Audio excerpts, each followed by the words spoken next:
Pacers close out the preseason with a win. If you only knew that, you might have thought it was a good game, but let me tell you, it was not. The Pacers should not be happy with how they played outside of the fourth quarter and overtime. We have so much to discuss on today's Locked On Pacers podcast.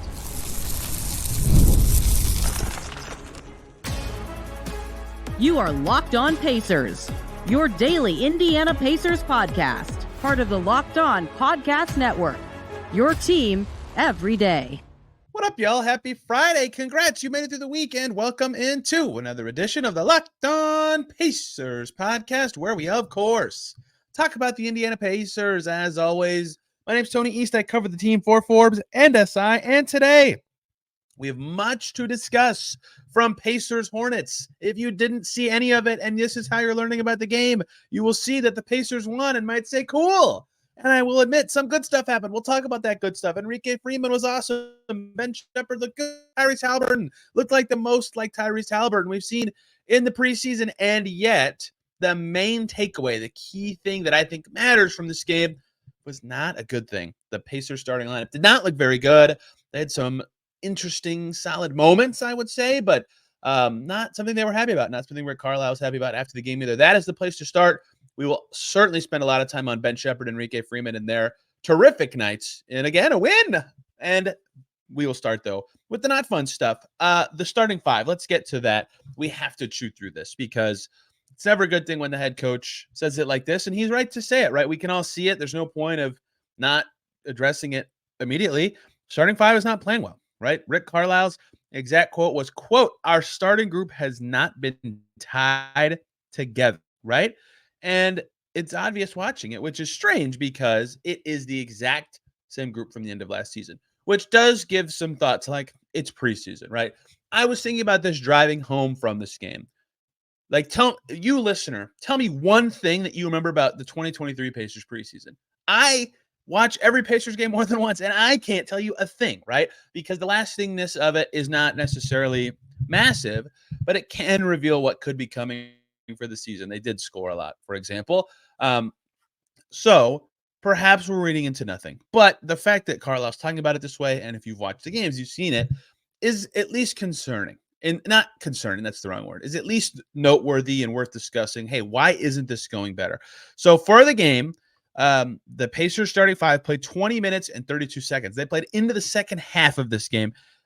They scored 46 points, and the Hornets scored 53 in those moments. That's 20 and a half minutes, 53 points allowed. Yikes. That's -7. If you don't want to do the math very quickly, I can do it for you. The Pacers played the Cavs last week. Guess what? They had their starting five for that game as well. That game, the starting five played 8 minutes and 24 seconds. They scored 23 points. The Cavs scored 27 in the game. Hey, guess what? The Cavs had no starters but Jared Allen playing in that game, right?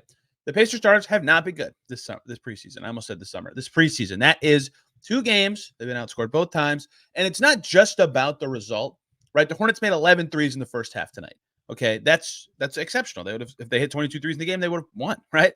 Like, that is exceptional. That's hard to beat. That happened. That does, hey, the Pacers, if they shoot that hot, they're not going to win. But part of the reason they shot that well is because the Pacers didn't play very well, right? There were a lot of defensive lapses that did not look very good. So the connectivity part's interesting because at the start of this game, I thought the starters were playing pretty well for the Pacers. Their offense was humming-ish, right? Myles Turner was masking a lot of it, but he was exceptional. 14 first-quarter points for Myles Turner. Haliburton had a stretch of like, oh, wow, there he is. There's the guy from last year. He's making some threes. He's making some passes in the lane. He had a nice layup on a pass from Turner. Great. And they were defending okay. I mean it. In the first quarter, their defense looked okay. They were up as much as 7 or 8 pretty early. The Hornets made 2 2-point shots in the first 10 minutes of the game. Brandon Miller was on fire. They made some threes, but they were doing well, like walling off the paint and playing defense, and they were winning. They were up 7, and then right at the end of the first quarter, the Hornets hit a 3. They surged to start the second quarter and tied the game up, and then they were pretty much in control for a lot of the next stretch of time. And the starting five never got the early mojo back from defense and never reclaimed their offensive abilities. If the Pacers starting five was just having some rough defensive moments, right, where they close out poorly and then someone gets beat and they rotate and the next rotation isn't there, that kind of stuff we've seen from them a lot. And I'm not saying that problem should be excused. That's still bad. That should be something that's talked about that they need to address and get better at. It's when the offense isn't clicking for a group that was second in league in offensive rating last year. That's when you're like, oh, that maybe should be better and be something the Pacers should be thinking very hard about. What's actually going wrong here? Rick Carlisle said he'd take a look at it, right? Haliburton looked good. 14, 5, and 5. Okay. Made 3 threes. Myles Turner, like I said, sweet. 14 points in the first quarter. Finishes the game as the team's leading scorer with 18. He had 4 boards. He had 2 assists. He had a steal and a block. Good stuff. Shot 70% from the field. That's awesome. That's really good. The Pacers should be happy with the way those two guys played. Nesmith, Siakam, and Nembhard were a combined 7 for 25. That's not very good. That's 28% from the field. They were a combined over 6 from deep. That's very not good. They had like moments, I suppose. Nesmith was getting into the paint. He had a floater that I don't remember being in his bag very often last year. That was nice. Siakam picked up after an extremely slow start. Okay. Nembhard defended all right in this game and was passing it okay. Like they did pockets of stuff, but that's kind of been a theme of the Pacers preseason to me. If you've been listening to a lot of these podcasts, is it has not ever been a full game or full stretch or full stint thing for them. And I thought that Haliburton was pretty consistent with the way he was playing and what he was asked to do in this game. And I did not think that was really the case for anyone else in the starting 5. And for the guys who were really struggling, there was some consistency. It lasted pretty much the whole time outside of those limited things that I just talked about. So that's where this makes me go, ooh, what's going on here is that it's an offense thing for a team that scored like crazy last year. And it might sound stupid because they scored 46 points in 20 and a half minutes, but it was 43-ish possessions for them, between 40 and 43. Like that's not an exceptional offensive rating. That should be much better for that group. In Cleveland, it was, right? They scored all right. They had 23 points on about like 17 or 16 possessions, but they defended awful. And against non-Cavs starters, that is more normal, even though it's still not good. In this game, it was both sides of the ball, right? So that's what the Pacers need to figure out is what's actually going on here and why. I don't really know that I have a theory besides preseason malaise right now, because it is the preseason, right? It's hard to get up for these games. They just made the conference finals. These don't matter as much. They can't not matter completely, or else what's the point of playing in the games, though? And you haven't seen a ton of progress, right? And that's why I think next Tuesday is going to be fascinating, and why I wanted to see in this game, would there be progress? Would there be something I can go, okay, they can breathe, fans can breathe, because we've seen that, okay, they recognize this last game. Let's come out and do something. We feel good. And that didn't really happen. I think the first quarter, this was their best first quarter, right? If you want to talk about the Pacers getting over their slow starts, they did that. That's good. But in general, a lot of the stuff that's been limiting them from really dominant preseason, right? They're basically an awesome third quarter in Cleveland away from like a lot of close game, can't really dominate anybody preseasons. And Ben Mathurin deserves a ton of credit for that quarter. But that is not necessarily what I think the Pacers hoped their starting 5 would look like in the preseason. And perhaps they play Detroit next Tuesday. They play Detroit next Wednesday in Detroit. And Haliburton looks awesome. And Siakam gets to his spots. And Turner fills in. And Nembhard and Nesmith do their thing. And we go, well, who cares? Why did we even have this discussion during the preseason? But when the head coach says it, and Aaron Nesmith brings it up in the locker room talking about the defense, because we asked him about it, but still, like, that at least means something to me. And that, to me, is the takeaway from this game. Yes, the Pacers won. They had to overcome a big deficit that came in large part because their starting lineup isn't playing at the level that they want it to or that they need it to. They had some other groups do poorly in this game. The group that hurt the Pacers, like the plus-minus numbers, sans Nesmith, was they rotationally were kind of tweaking things. Cole Swider played the 3 with the starters in the second quarter. That group got smoked. That group lost by 8 in like 2.5, 3 minutes. They were atrocious defensively. 10 points allowed in that stretch. That was in the middle of a Hornets 13-0 run, right? That was not very good. That had to be better.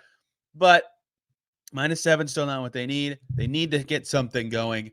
They don't have games for now. They've got to figure it out in practice, hit the ground running. And so there were, like, the first quarter was legitimately good for lots of stretches for that starting lineup. They had some sequences where I thought, yep, that's good. We'll talk more about Tyrese Haliburton later, because noteworthy for him that this was his best game of the preseason, and yet still not warm and fuzzies, right, in the feelings they're giving and what they're saying after the game. So, yes, a win for the Pacers. We'll talk about the reasons why and some of the good stuff in just a second, but that was not the performance they certainly hoped to get from their starting 5 as they look to get that group connected and ready to go for the regular season, which now is 6 days away, really 5, depending on how you look at it.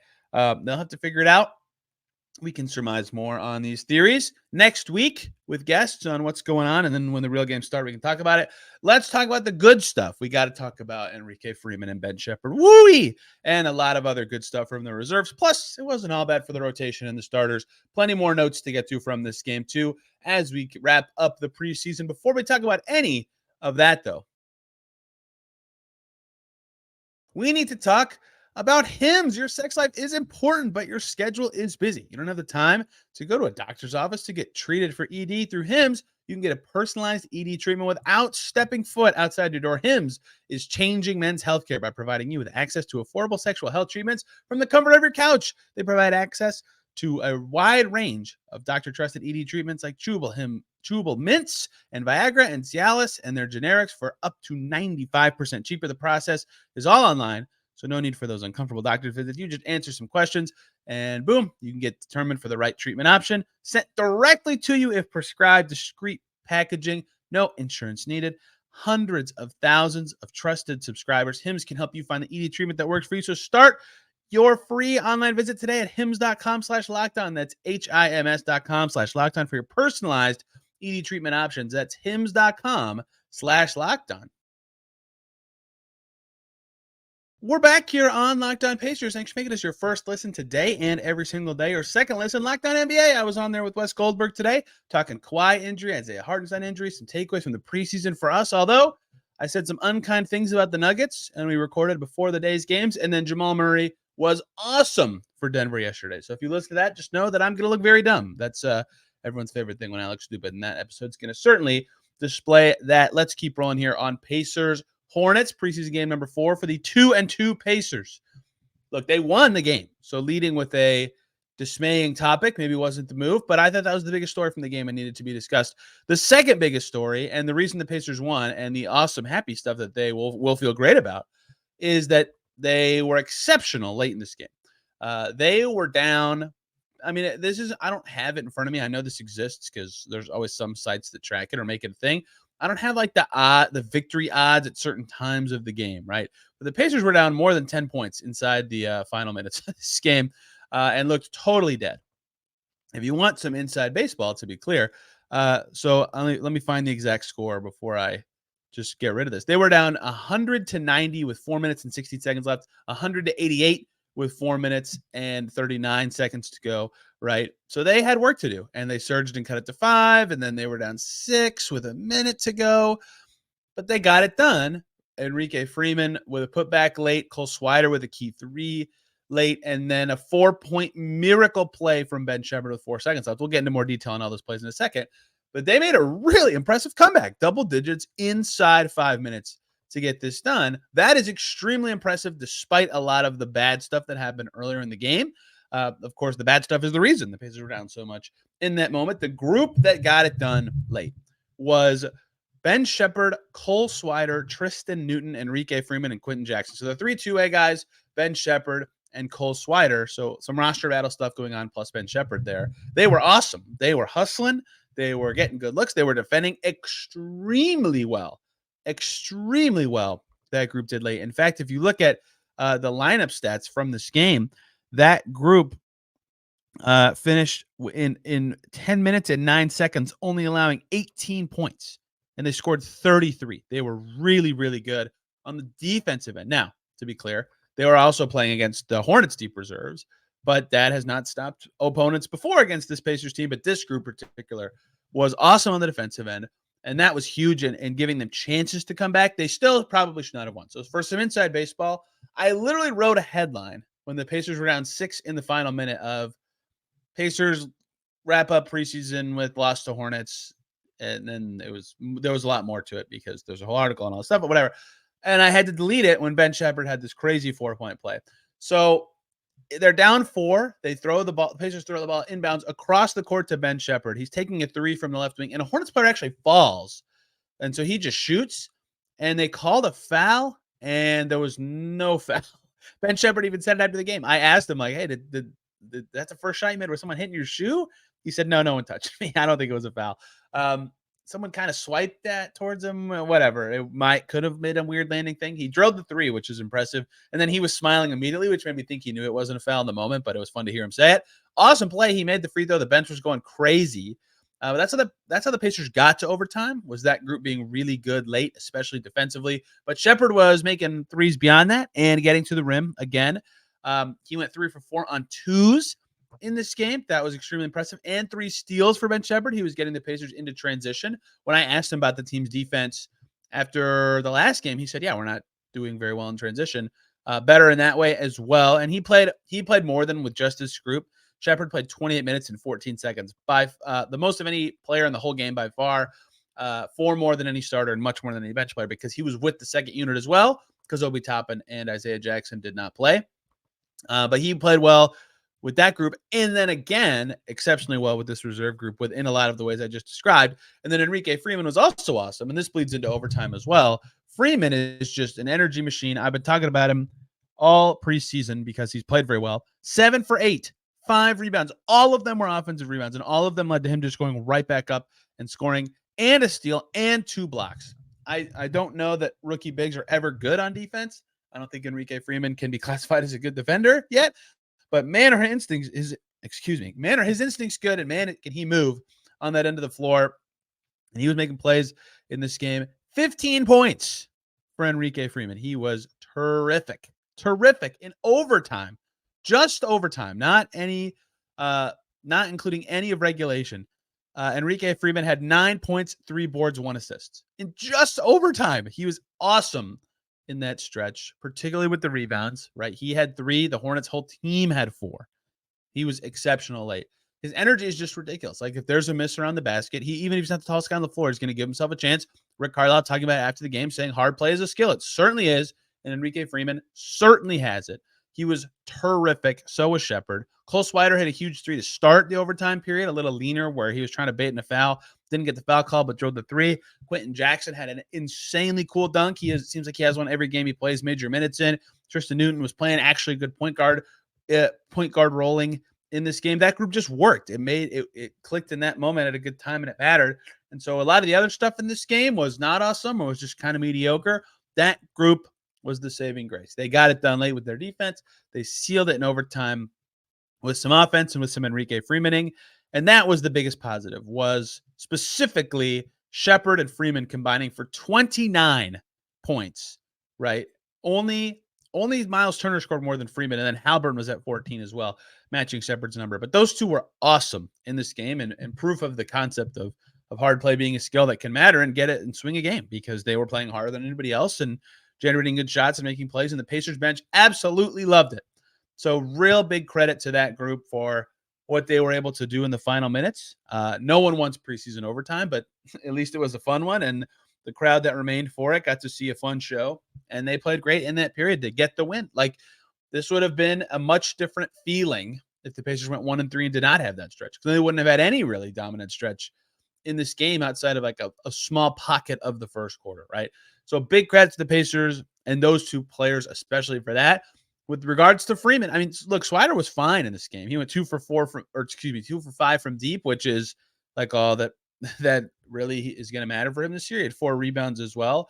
Like, he's done enough to stick on the team, but Freeman has just straight up been better than him, right? I don't think that's like a secret. I don't even think that's insulting to Cole Swider. Freeman's been better than a lot of guys on the Pacers in preseason, truly.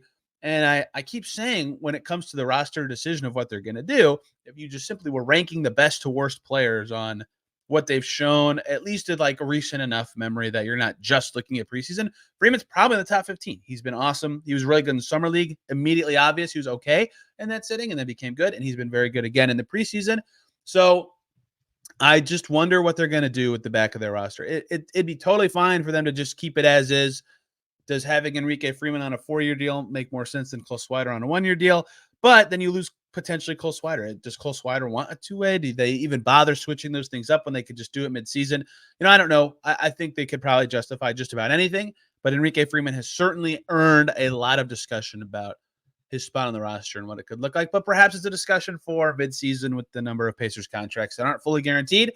And because Cole Swider hasn't played himself out of it. He was fine. So we'll see about that. We'll learn more certainly over the weekend, because the cut date's coming up. So that is where that stands. Freeman, though, making this the discussion, even with Kendall Brown already getting waived. He is just playing exceptional basketball. And Rick Carlisle even said, like, they could need him come opening night if he's providing this much energy and the team doesn't have the energy. He's earned that kind of praise. Very good game from Freeman. Very good game from Ben Sheppard. They were our podium players we got to interview. Congratulations to them for a good close to the preseason. Let's wrap this up with other scattered notes that matter. More on Haliburton, some lineup stuff that was interesting to me. Wiseman with the bench for the first time, sort of. So much more to get to wrap up the preseason on today's Locked On Pacers. Before we talk about any of that stuff, though, we got to talk about the lovely folks over at FanDuel. NFL fans, you can keep the season rolling like NFL did on Thursday night with a big return on FanDuel. They are America's #1 sportsbook. So when you get it, that hunch that comes in the middle of the game, you feel like you know what's coming.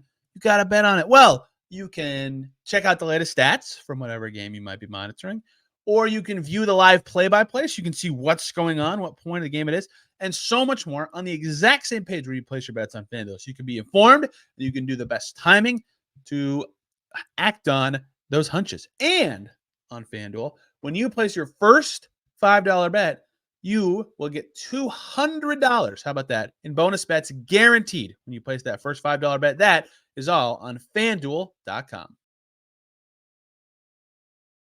And we're back once again on Locked On Pacers. Thanks for making us your first listen today and every single day. Make Locked On Hornets your second listen. Hear what they have to say about the Hornets rotation, playing better than the Pacers rotation. And Tijan Salon looking awesome. He's looked really good multiple times. I've watched him in the preseason, the recent lottery pick. Yes, he shot 2 for 11, but he still, I thought, played a nice game, was good on the glass, did some stuff on defense. He can really move. Brandon Miller was spectacular. You'll hear more about that if you listen to Locked On Hornets. Let's keep going here, wrapping up on Locked On Pacers in Indiana land about some scattered notes, other stuff that mattered, rotations, all sorts of stuff in this game. It's weird to talk about how poor the starting group played when they were awesome to start the game. They were really connected. The starters were getting to the right spots, fake, drive, attack, pass. They were 7 for 8 to start this game. So that kind of makes the fact that they finished with the stat they did even more jarring, because that shows how poor they were after that. Myles was a big part of it. Myles Turner was exceptional early in this game. The way that he was being defended made it so easy for him to pop into space or get whatever he wanted under the basket. And he had a one-handed flip and pass from the perimeter into Turner for a basket. Their defense wasn't good enough, really, though. The Hornets crashed more than they did last year. They spaced it out, tried to take the threes.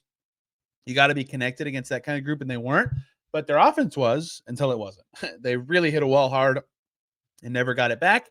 But I at least wanted to point out that, yes, it was not a good game from the starters. They deserve to be criticized for that, especially when they're talking about it. But at least in the early parts of this game, that was impressive. They looked good. I actually thought maybe the slow starts being eradicated would be an important leading topic today. That ended up not being the case. Zone is a thing. I don't know how often it's going to be a thing for the Pacers this season or what alignments, but especially when Haliburton's out there, he's in the bottom of it a lot, especially after makes. You're seeing the Pacers drop into this every so often. Very interesting. Keep an eye on it. I'll be curious how much they break it out during the regular season. Like they're trying something new, and they didn't wait till the regular season to bust it out. They're doing it now in the preseason to get the reps, even now that teams know they're doing it, right? I think that's a very interesting kind of timing and effect kind of deal, but it's been interesting to watch and see how it goes. The first stint from the bench was rough. They were better in the second half, I thought, personally. So the thing I wanted to know about the bench group today was they had James Wiseman with that group, right? We've seen James Wiseman start in the first game the Pacers played of this preseason. And so he's played with the starters, obviously. And then he was in the third unit 2 games in a row. And then he was back with the second unit for this one with Isaiah Jackson out. Wiseman in particular was pretty good in the third quarter, but in general, that group did not have a very good game. I'm not putting that on any one player or anything. It just wasn't. They were fine. TJ McConnell did his thing, right? He had half his shots and had 4 assists. Ben Mathurin was fine. He was finishing plays and was defending good enough, right? Wiseman really came alive in the second half, had his 6 rebounds, but also had his struggles. Jarris Walker had his struggles. Jarris Walker 0 for 5 in this game after praising him for being much above expectation for the early preseason games. Kind of crashed in this one. 2 turnovers with no assists as well for Walker. By far his worst preseason game. So some good, some bad for the bench. It was not as good in the first half. It popped up in the second half and was a little better, even though McConnell barely played in that second half, and then they brought in some other players. But would be my assessment of the bench. I did like the McConnell-Wiseman connection, the one or two times they did link up, even though Wiseman's shot wasn't falling as much in this game. So we'll see. That's just our first time seeing Wiseman plus the bench, even though a lot of guys had rocky games for the second unit in this one. A lot of good defensive possessions the Pacers did have in this game were ruined by rebounding. Like it felt like every time they had a good rep, Cody Martin would swoop in and get it, or Nick Richards would just bully somebody away. Salon would get it. Like that's going to be frustrating. If they feel like they're improving on defense, they will be frustrated if they can't get the board and actually do anything with it. So I thought that was noteworthy in this game, especially again in the first half. A lot of the themes from this game of the stuff that not great were from the first half. Really tough night for Siakam. It was the second quarter. I looked down and he was shooting on the Hornets basket during a stoppage just to try to get some shots up. He was 0 for at the time and had no stats at all. No rebounds, no assists. He finished with 6-2-2 on 3 for 12 shooting. He just could not get going. Couldn't find his spots. Couldn't hit his shots. Just not a good performance, right? After a rest game, and he wasn't like super exceptional in Cleveland. I think they'll hope he's better. I already mentioned this, but Jarace Walker's worst game of the preseason, worst stretch of the preseason in that first half. His defense is growing. He had 3 steals, right? But not the after specifically, praising him earlier this week on this show, talking with Wilfer. Not a good game from Jarace Walker to close the preseason, even though overall 3 out of 4 games, I thought Jarace Walker had a nice preseason. He was not good in this one. Aaron Nesmith, for all of his offensive woes in this game, finishing 2 for 7 and missing both of his threes, had a sequence in this game where on one end, he stripped Brandon Miller on a drive, perfect time swipe down, and they needed anything they could do to stop Brandon Miller. And then hit that floater I talked about earlier where I thought, oh, that's new. I haven't seen that from him on a drive. I thought that was a nice sequence, a nice quick succession kind of deal. Like that's what they need him to do. He's the best they have at defending those taller forwards. And if he can add a floater, that only helps his game that already involves, a little bit of driving past flimsy closeouts. So that was an important stretch. Haliburton looked Haliburton-ish. This was a pretty big deal, I thought. I probably should have put this at the top of the segment, but this was, I thought, Tyrese Haliburton's best game of the preseason. 14 points on 9 shots will do that. 5 assists will do that. He played very well, I thought, especially on offense, as he does. And they need that. They're going to need him to be awesome when the season starts. But Haliburton looking Haliburton-ish will certainly make the Pacers smile and feel good about what's coming in the season, because at his best, he's a super duper star and hit 3 threes in this game. They were all major. He looked good. He looked the best he's looked in the preseason, with the caveats that it's preseason. I thought that was his best game. And I already mentioned the McConnell to Wiseman connection for a feed off a drive. That'll work, right? That could be a thing that happens this year when there's injuries to centers. In fact, I bet most of Wiseman's minutes would come with the bench, because if either Jackson or Turner miss, he'd be the backup. So that's why that stretch with Wiseman plus the bench was so interesting to me. He's got, his game has been what it is this season, this preseason, but I was glad to see him with a new lineup. And that, my friends, is the end of preseason. Let me reiterate something I said earlier. And I don't mean this to say that everything I just talked about or everything we've been lasering in on in the last couple of weeks is meaningless. But like, again, if you can think back to last preseason, what do you remember? Do you remember how many of the games do you remember? What scores do you remember? What themes do you remember? Last year, the Pacers preseason started with that dominant win in Charlotte, and then they got smoked by the Knicks, and then they beat the Knicks, and then this is 2 years ago, excuse me. Last year's, I was going to say, didn't they have the overtime game? Yeah, last year's preseason started with the OT loss in Memphis, then they got smoked by the Rockets, then they barely beat the Hawks and the Cavs. They went 2-2 last year. Their leading scorers were Jarace Walker in the first game, Buddy Hield in the last game, right? Like, I don't remember hardly any of this stuff. So that is important to say, not to say this doesn't matter, but just like, it doesn't necessarily mean a bearing on the actual season. I think the themes can pop up, like Jalen Smith being awesome in preseason last year, better than Isaiah Jackson. That ended up being very fruitful going into the year. Stuff like that rotationally, you can see who looks like they'll be good. You can see themes and stuff, but flush what we have talked about. It's regular season time. It's time for the big games. Pacers play regular season starting next Wednesday. We'll have it all here on Locked On Pacers. Next Monday, we'll do more of a preseason deep dive, which is funny after what I just said. Looking back at stuff that did and did not matter with, I think, a new guest. Should be pretty cool. Tuesday, we'll do a little bit of a season preview, probably by myself, and look a little bit at the Pistons. Wednesday, a proper season preview with a guest. And then Thursday, hopefully, Adam and I can do our yearly overreactions to Game 1. I'll be up in Detroit for that one. Looking forward to it. It's time. Preseason's done, a little bit more camp to go, and then it's time for the regular season. Hope you guys enjoyed this episode and the coverage of Pacers preseason basketball. You can find me on Twitter at Tony R. East and this podcast at Locked On Pacers. We'll be back after the weekend talking more Pacers basketball. Till then, everybody, have a wonderful day.